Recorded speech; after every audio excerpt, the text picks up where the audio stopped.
Oh, hello there.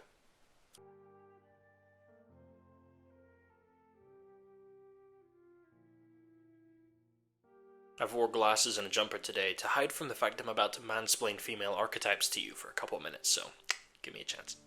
Last Tuesday saw the release of Sally Rooney's highly anticipated new novel Intermezzo, with fans and critics alike abuzz at what is said to be another Rooney masterclass.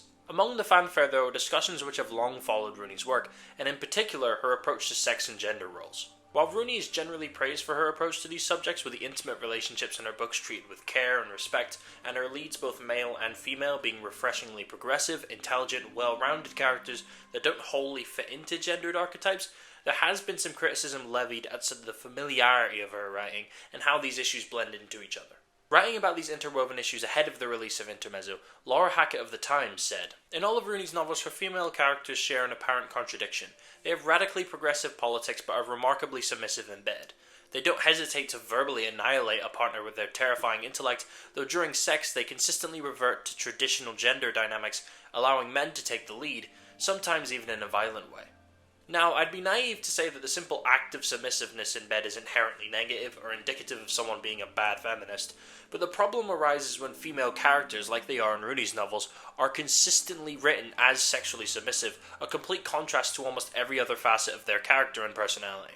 For a more specific example, let's take the TV adaptation of Rooney's second novel, Normal People. All the discussions surrounding Intermezzo and the roles her characters often fit into brought back some feelings I'd had when watching, and let's be honest, rewatching many times, Normal People.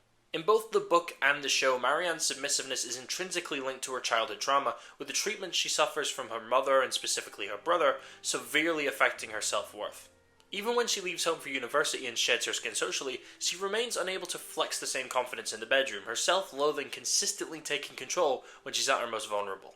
And the show digs itself into a deeper hole by aligning Marianne's more aggressive sexual preferences with the abuse that she suffers, as while some of the aggressiveness she experiences can easily be categorized as abusive or an invasion of her boundaries, which itself could be seen as a misrepresentation of kink-positive relationships, but Marianne's preferences are also debased by on-again, off-again boyfriend Connell. This can be interpreted as a frustrating conflation between separate issues, with much of the show, and specifically Connell's protection of Marianne from the dangers of other men, such as her deriding her treatment from Jamie and intervening in physical abuse from Marianne's brother, positioning her preferences as nothing more than a reflection of her own self-hatred, and that she should only be with someone who will treat her right, instead of simply getting to express her sexuality in a way that's anything other than the same submissive way as all of Sally Rooney's other female leads. E.J. Dixon of Rolling Stone described Marianne's characterization at the time as running counter to Rooney's repeated assertion of her protagonist's independence and intelligence. This article also cites criticism from BDSM experts from Mistress Couple and Safe Word, who decry some of the portrayals of BDSM in the show as perpetuating harmful stereotypes. Furthermore, Annie Lord of The Independent decried the show's slant towards BDSM, saying, "Normal People goes a step further, showing those engaging in BDSM as violent and dismissive of boundaries, such as the kinky boyfriend who won't let Marianne take a shower, even when it's clear that she's not looking to roleplay. Throughout the book and series, a binary distinction is formed wherein good sex is that which is caring and romantic, and bad sex involves anything experimental." What makes this portrayal and subplot of the origin of Marianne's aggressive sexual preferences even more frustrating is the fact that the show does so well in other intimate aspects. Its awkward, fumbling, realistic portrayal of sex was a major positive talking point of the show following its initial release, yet having the subplot at the center of Marianne's sex life undoes a lot of that good work.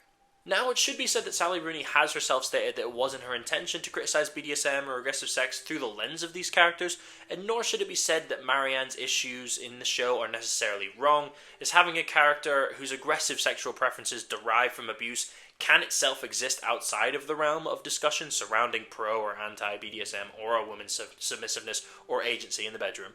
But again, the key issue arises when considering that submissive is all that Sally Rooney seems to want to portray her female characters as sexually.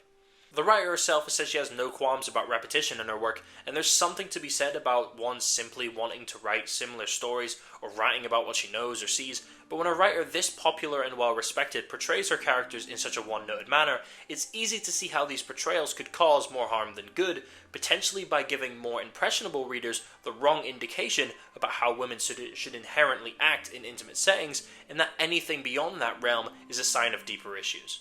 Thanks for watching. This is a bit of a different video for me. I'm not really sure how this came out. This is essentially a transcript of a piece I wrote on my website last week. Check that out on WordPress at bsbethune. You can also follow me on X at bsbethune and on Instagram at b.sbethune. And also like, share, subscribe, please, to the channel. I enjoy doing these videos, and I will see you in the next one. Bye-bye.